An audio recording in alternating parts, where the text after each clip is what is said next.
Master Key TV. Please like, share and subscribe Master Key TV. Welcome to Master Key TV.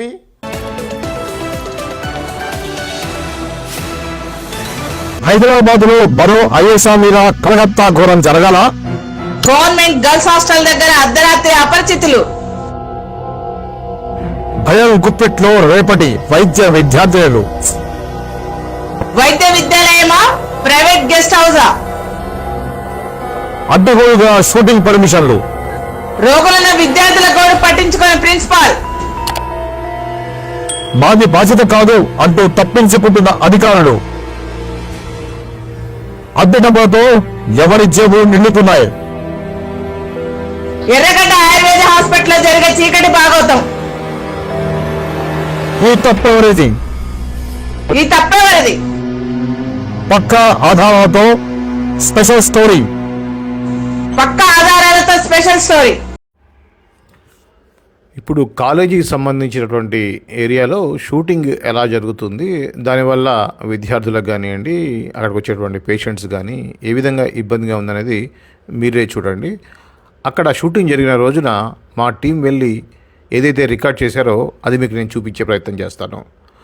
అదిగో చూడండి, అక్కడ ఇద్దరు మహిళా constable వెళ్తున్నారు, కానీ నిజంకి వాళ్ళు నిజమైన మహిళా కానిస్టేబుల్ కాదు. అక్కడ షూటింగ్కి సంబంధించినటువంటి సన్నివేశానికి తగ్గట్టుగా కానిస్టేబుల్స్ని పెట్టారు. అక్కడ దూరంగా కనిపిస్తున్న బస్సెస్ ఉన్నాయి చూడండి, వరుసగా కొన్ని జనరేటర్స్, అలానే అక్కడ ఉన్నటువంటి ఆర్టిస్ట్కి సంబంధించినటువంటి కార్వాన్ సంబంధించినటువంటి వెహికల్స్. సో ఇది మెయిన్ గేటు. మెయిన్ గేట్ నుంచి మనం లోపలికి వెళ్ళే ప్రయత్నం చేద్దాం. చూడండి, ఇక్కడ అది కాలేజీ ఎంట్రన్స్ ఉంది, కాలేజీకి సంబంధించినటువంటి బిల్డింగ్ ఎంట్రన్స్ అది. సో అక్కడ పెద్ద పెద్ద క్రెయిన్లు, రిఫ్లెక్టర్స్ అవన్నీ పెట్టి ఉన్నారు. సో అసలు లోపలికి పోవడానికి కూడా వీలు లేనటువంటి పరిస్థితి ఉంది. చూద్దాం, ఇంకొద్దిగా ముందుకు వెళ్ళి అక్కడ ఏముంది అనేటువంటి చూసే ప్రయత్నం చేద్దాం. ఇది బోర్డు, యాక్చువల్గా బోర్డు డాక్టర్ బూర్గుల రామకృష్ణారావు ప్రభుత్వ ఆయుర్వేద వైద్య కళాశాల, బట్ లోపల మాత్రం న్యాయస్థానముల భవన సముదాయము విజయవాడ. నేను మీకు ఫస్ట్ ఎపిసోడ్లో చెప్పాను కదా, విజయవాడ అనేది పేరు మీద మనకి కోర్టు సముదాయం ఉన్నట్టుగా కనిపించింది అని. చూడండి,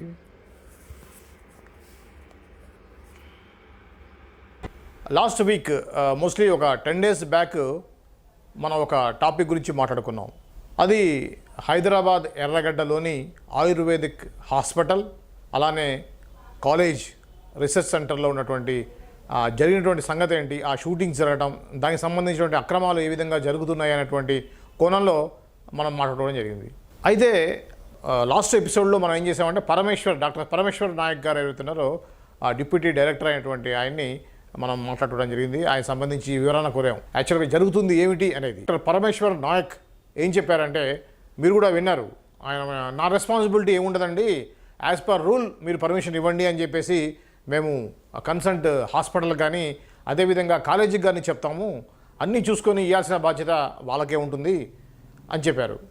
ఈ క్రమంలో నేనేం చేశానంటే, ప్రిన్సిపాల్ బాధ్యత అన్నారు కదా అని చెప్పేసి ప్రిన్సిపాల్ మేడం గారికి ఫోన్ చేయడం జరిగింది. డాక్టర్ రమాదేవి గారు ఇప్పుడు ఎర్రగడ్డ హాస్పిటల్లో ఉమెన్స్ కాలేజ్, ఎర్రగడ్డ కాలేజీలో ప్రిన్సిపల్గా ఉన్నారు. వారితో మాట్లాడితే ఏమన్నారు అనే విషయాన్ని ఇప్పుడు మేము ముందు ఉంచుతున్నాను. చూడండి ఆమె ఏం మాట్లాడారు. నమస్కారం మేడం. నమస్తే అండి. ఎవరు? మేడం, నా పేరు శ్రీనివాస్ వాలి అండి. నేను స్నేహ టీవీ నుంచి మాట్లాడుతున్నాను. నిన్న మాట్లాడాను మీతోటి, మీరు ట్రాఫిక్లో ఉన్నా అని చెప్పారు కదా. అవునండి, చెప్పండి. అదే మేడం, దీని గురించి కొద్దిగా క్లారిటీ కోసం ఫోన్ చేశాను. వేరే మీ మేడం గారితో, డిప్యూటీ డైరెక్టర్ గారితో కానీ ఆ పరమేశ్వర్ గారితో కానీ కూడా మాట్లాడాను.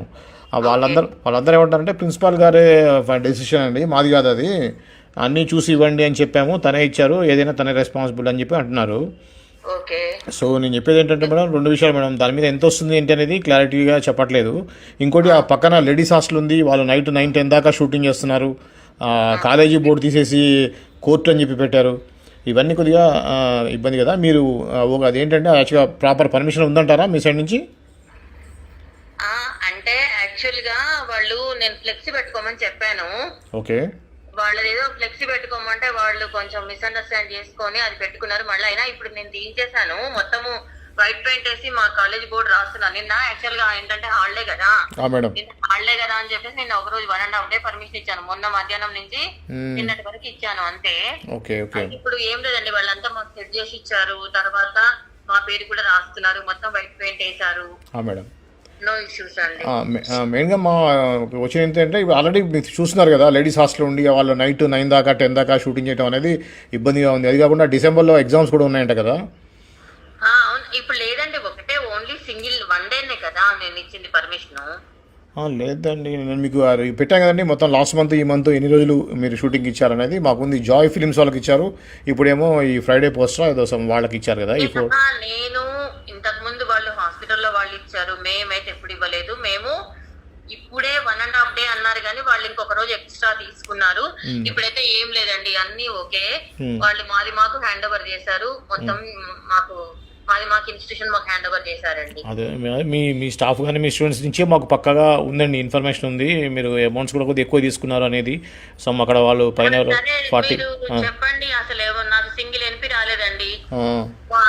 ఎవరు చెప్పారు అసలు? మా స్టాఫ్ క్లెయిమ్ నాకేం ఇవ్వలేదండి వాళ్ళు.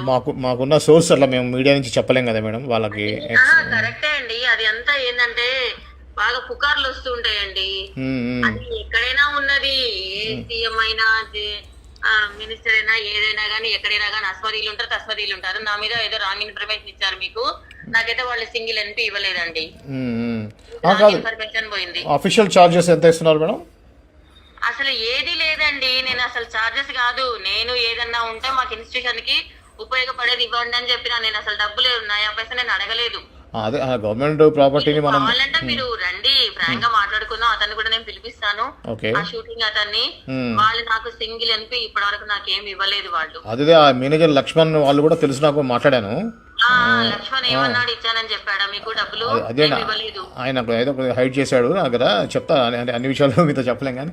అదే మేడం, అది ప్రాపర్గా గవర్నమెంట్ ప్రాపర్టీ మనం రెంట్కి ఇచ్చినప్పుడు దానికి ఒక రేట్ అంటూ ఫిక్స్ అవ్వాలి, అది ప్రాపర్ పర్మిషన్స్ ఉండాలి. దట్ గర్ల్స్ సంబంధించిన ఇష్యూ కదా. పర్మిషన్ అంటే ప్రాపర్ గా ఉంది, హెడ్ ఆఫీస్ నుంచి ఇచ్చారు, నో ఇష్యూస్. దాంట్లో డబ్బులు మాత్రం నేను అడగలేదు, నా క్యాష్ వద్దు, ఏమన్నా మాకు ఇన్స్టిట్యూషన్ కి పనికొచ్చేదైతే ఇవ్వండి అని చెప్పేశాను. నాకైతే అసలు అవసరం లేదు, నేను ఇక్కడికి వచ్చి కూడా 3 months అయింది నేను సీట్ లో కూర్చొని. Not expecting single N P. Madam అదే మేడం వాళ్ళు ఫేవర్ ఆఫ్ ఇన్స్టిట్యూషన్ కోసం నేను చేస్తున్నానండి. Okay okay. అదే వాళ్ళ పర్మిషన్ కూడా లెటర్ కూడా నా దగ్గర ఉందండి, యాజ్ పర్ రూల్ అని ఇచ్చారు వాళ్ళు. అదే యాజ్ పర్ రూల్ ఇచ్చారు మేడం. నేను కూడా యాజ్ పర్ రూలే, అంటే వాళ్ళకి ఒక రూమ్ వాడుకుంటా అన్నారు. దానికి ఏంటంటే సరే అని నేను పర్మిషన్ ఇచ్చాను, కానీ వాళ్ళు అవుట్ ఆఫ్ ద వే వాళ్ళు ఫ్లెక్సీ పెట్టుకోమంటే అలా కాదు మేడం, న్యాచురల్ గా ఉంటదని చెప్పేసి. మెయిన్ థింగ్ ఏంటంటే నేను 2 days నేను లీవ్ పెట్టుకున్నాను నా పర్సనల్ ఇష్యూస్ తోని. ఓకే మేడం, అది ఎట్లా జరిగిందండి అంతే. అదే మేడం, అదే మా దగ్గర మా చిన్న స్టోరీ అలాగా ఒకటి చేశారన్నమాట దీని మీద. ఇష్యూ ఎందుకని నేను ఆగమన్నాను, నేను మాట్లాడతానండి, క్లారిటీ తీసుకుంటాను. అవసరం లేదండి మేడం, ఇష్యూ చేయాల్సిన పనే లేదు, వాళ్ళు ఎవ్రీథింగ్ మాకు హ్యాండ్ ఓవర్ చేశారు. అదే అంటే ఆల్రెడీ మొత్తం అన్ని చోట్ల ఇష్యూస్ అవుతున్నాయి లేడీస్ మీద. ఈ టైంలో వీళ్ళు ఇట్లా ఇచ్చారు, దట్ ఒక లేడీ ప్రిన్సిపాల్ అయ్యి ఉండి గర్ల్స్ హాస్టల్ దగ్గరలో వాళ్ళు ఉన్నారు, నైట్ 10 దాకా ఉంటున్నారు, ఇష్యూస్ అవుతాయి కదా అనేది. దాని మీద మామూలుగా స్టోరీ చేశారు. నిన్న కూడా వచ్చి షూట్ చేసుకున్నారు ఆ ఏరియా అంతా. ఆ బోర్డు మీరు ఆల్రెడీ కలర్ వేయించారట కదా, చూసారు, అది కూడా రికార్డ్ చేశారు. న్యాయస్థానం ఫస్ట్ విజయవాడ కోర్ట్ అని రాసింది కూడా మా రికార్డ్ చేశారు. దాని తర్వాత ఇప్పుడు మొత్తం వాళ్ళ యాష్ కలర్ పెయింట్ వేశారు, అది కూడా రాశారు, షూట్ చేశారు. అవునా, ఓకే. నేను ఈవినింగ్ షూట్ చేసినప్పుడు నాకు అట్లా అనిపించింది. ఓకే ఓకే ఓకే, సరే మేడం. నా పేరు శ్రీనివాస్ వాలి అండి, నేను సీనియర్ జర్నలిస్ట్ని. స్నేహ టీవీ ఛానల్కి హెడ్ అండి, నేను ఛానల్ హెడ్. మా రిపోర్టర్ ఆ ఏరియా వచ్చినప్పుడు అది షూట్ చేసి నాకు పంపించాడు అనమాట. పంపించి స్టోరీ చేస్తే ఆ లేడీస్ హాస్టల్ కాలేజ్ కదా దాన్ని. మేడం అదే అంటే మాకు ఇన్ఫర్మేషన్స్ ఒక న్యూస్ లాగైతే వేయాలి కదా మేడం, దానికోసం అనమాట, అంతే, వేరేం లేదు. అట్లా ఎందుకండి అనవసరంగా పెద్ద చేసుకోవడం తప్పించి ఏం లేదు. ఎవ్రీథింగ్ హెడ్ ఆఫీస్ నుంచి పర్మిషన్ ఉంది. నేను 1.5 day అనుకున్నాను, అది కాస్త ఇంకొక రోజు ఎక్కువైపోయింది అంతే. దట్టు ఏంటంటే నేను నా పర్సనల్ రీజన్స్ నేను లీవ్ పెట్టుకున్నాను, అది కొంచెం మిస్కమ్యూనికేషన్ అయిపోయింది. వాళ్ళు కాస్త అట్లా చేశారు. అయినా ఇప్పుడు మాకు హ్యాండ్ ఓవర్ చేశారండి, no issues. Okay okay okay, అదే మేడం. చూసారు కదా, వారు చాలా క్లియర్గా ఏం చెప్తున్నారంటే ఎటువంటి కమర్షియల్ యాంగిల్ లేకుండానే మేము ఈ యొక్క కాలేజీని సినిమా షూటింగ్లకి ఇస్తున్నాము అని చెప్పారు. మన దగ్గర ఉన్న ఇన్ఫర్మేషన్ ఏంటంటే ఖచ్చితంగా వీళ్ళు అఫీషియల్గా అనఫీషియల్గా లక్షల్లో సినిమా ప్రొడ్యూసర్ల దగ్గర డబ్బులు తీసుకుంటున్నారు అనేది సమాచారం ఉంది, మనకి సాక్ష్యం కూడా ఉంది. వారు రీసెంట్గా వాళ్ళ స్టాఫ్తో కూడా షేర్ చేసుకున్నారనే విషయం మన దృష్టికి వచ్చింది. దానికి సంబంధించిన ఆధారాలు కూడా నా దగ్గర ఉన్నాయి. సో గతంలో ఉన్నటువంటి ఏదైతే నేను పరమేశ్వర్ నాయక్ సంబంధించినటువంటి ఆడియో ఏదైతే రిలీజ్ చేశానో దాని మీద ఆయుష్ సంబంధించినటువంటి సంస్థలో చాలా చర్చ జరిగింది. సో దాని మీద ఖచ్చితమైనటువంటి నిర్ణయం తీసుకోవాలి, ఇటువంటి అక్రమాలు జరగకుండా చూడాలి అనేటువంటి నిర్ణయానికి వచ్చినట్టుగా మన దృష్టికి వచ్చింది. ఏది ఏమైనా మనం చేసే ఈ ప్రయత్నం ఏదైతే ఉందో ప్రభుత్వ ధనం అంటే ప్రజాధనమే, ప్రభుత్వం యొక్క డబ్బు అంటే ప్రజల కోసం ఏదైతే కాలేజీలు కట్టారో కాలేజీలు ఉందో ఏ విధంగా అయితే గవర్నమెంట్ కాలేజీలో ఉండేటువంటి విద్యార్థులను ఇబ్బంది పెడుతూ అక్కడ షూటింగ్స్కి ఇస్తూ ఆ వచ్చే డబ్బుల్ని వాళ్ళ జేబులు నింపుకోవడం అనేది ఖచ్చితంగా ఇది తప్పే, అది అందరికీ తెలిసిన విషయమే. అయితే అక్కడ ఏమీ జరగట్లేదు, రూపాయి కూడా మేము తీసుకోవట్లేదు, ఫ్రీ సర్వీస్ చేస్తున్నాను అనేటువంటి మాట రామాదేవి గారు చెప్పారు. ఫ్రీ సర్వీస్ చేయాల్సిన అవసరం ఏంటి? ఒక సామాన్య పౌరుడిగా నేను అడిగే క్వశ్చన్ ఏంటంటే ఫ్రీగా ఇవ్వాల్సిన అవసరం ఏంటి? సినిమా వాళ్ళు కమర్షియల్గా సినిమాలు తీస్తున్నప్పుడు వాళ్ళు టికెట్లు ద్వారా డబ్బులు కోట్ల రూపాయలు ఆర్జిస్తున్నప్పుడు అది ఒక వ్యాపారం అయినప్పుడు వాళ్ళు వ్యాపారం చేసుకుంటుంటే ప్రభుత్వ ఆస్తుల్ని ఫ్రీగా వాళ్ళకి రెంట్కి ఇవ్వడం ఏంటి? రెంట్ అంటే డబ్బులు తీసుకుంటే రెంట్, అలా డబ్బులు తీసుకోకుండా ఉచితంగా మీరు షూటింగ్ చేసుకోండి అని, అందులో మళ్ళీ పిల్లలు కానివ్వండి, అక్కడ ఉన్నటువంటి పేషెంట్స్ కానివ్వండి, కాలేజీకి వచ్చినటువంటి కాలేజీ స్టూడెంట్స్ కానివ్వండి, ఈ మెడికల్ విద్యార్థులు ఇబ్బంది పడుతున్నారు. అలానే ఓపీ అవుట్ పేషెంట్స్ ఎవరైతే ఉన్నారో వాళ్ళకి సంబంధించినటువంటి థియేటర్స్ మొత్తాన్ని కూడా ఖాళీ చేయించేసి సినిమా వాళ్ళకి షూటింగ్స్ చేయాల్సినటువంటి అవసరం ఏమొచ్చింది అనేది ప్రతి సామాన్యుడు కూడా అడిగేటువంటి క్వశ్చన్. రమాదేవి గారు దీనికి మీరే సమాధానం చెప్పాలి. సో ఆ విధంగా ఫ్రీగా ఇవ్వడానికి అంత పెద్ద కోట్ల రూపాయల విలువైనటువంటి ఆస్తిని, అదేవిధంగా భవిష్యత్తుని, విద్యార్థుల భవిష్యత్తుని, ఎగ్జామ్స్ దగ్గరకు వస్తున్నాయి, పిల్లల్ని మీరు ఇబ్బంది పెడుతూ అలానే రోగుల్ని ఇబ్బంది పెడుతూ అటు హాస్పిటల్ కానివ్వండి, ఇటు కాలేజీలు కానివ్వండి రెంట్కి ఇవ్వాల్సినటువంటి, ఉచితంగా ఇవ్వాల్సినటువంటి అవసరం ఏమొచ్చింది అనేది సామాన్యులు కూడా అడిగేటువంటి క్వశ్చన్. దీని మీద మరి ఆయుష్ సంబంధించిన అధికారులు, పై అధికారులు ఎలా స్పందిస్తారో చూద్దాం. ఇలాంటి మీ దృష్టికి అయినటువంటి ఇటువంటి విషయాలు వస్తే ఖచ్చితంగా మా ఛానల్కి తెలియజేయండి, ఖచ్చితంగా దీని మీద స్పందిస్తాం. ఇటువంటి అక్రమాలు జరగకుండా ప్రభుత్వ ఆస్తులు దుర్వినియోగం కాకుండా చూసే బాధ్యత మా ఛానల్ తీసుకుంటుంది. ఓకే, ఇటువంటి ఇన్ఫర్మేషన్ ఖచ్చితంగా మాకు అందిస్తారని అనుకుంటూ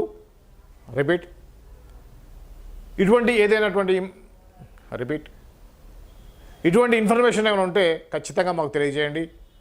ఇటువంటి మంచి మంచి ఎపిసోడ్స్ కోసం చూస్తూనే ఉండండి master key TV. Master key TV, please like, share and subscribe master key TV.